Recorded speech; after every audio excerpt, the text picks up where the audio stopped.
السلام علیکم ورحمۃ اللہ وبرکاتہ۔ کیا حال ہے ناظرین؟ انشاءاللہ امید آپ سب خیریت سے ہوں گے۔ ناظرین، آج ہم آپ کو جنت میں درخت لگانے کا نبوی نسخہ بتائیں گے، توجہ کریں۔ حضرت ابو ہریرہ رضی اللہ تعالی عنہ سے روایت ہے کہ وہ ایک درخت لگا رہے تھے کہ اتنے میں رسول اللہ صلی اللہ علیہ وسلم ان کے پاس سے گزرے۔ پوچھا، اے ابو ہریرہ رضی اللہ تعالی عنہ، کس کے لیے درخت لگا رہے ہو؟ میں نے عرض کیا، اپنے لیے۔ آپ صلی اللہ علیہ وسلم نے ارشاد فرمایا، کیا میں تجھے اس سے بہتر درخت نہ بتاؤں؟ ابو ہریرہ رضی اللہ تعالی عنہ نے عرض کیا، کیوں نہیں یا رسول اللہ صلی اللہ علیہ وسلم، ضرور بتائیں۔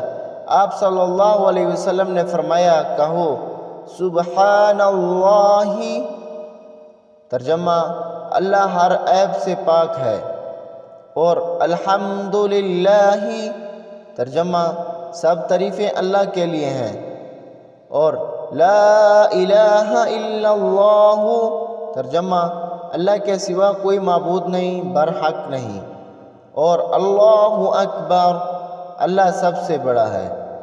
یہ کہنے پر ہر کلمے کے بدلے تمہارے لیے جنت میں ایک درخت لگایا جائے گا۔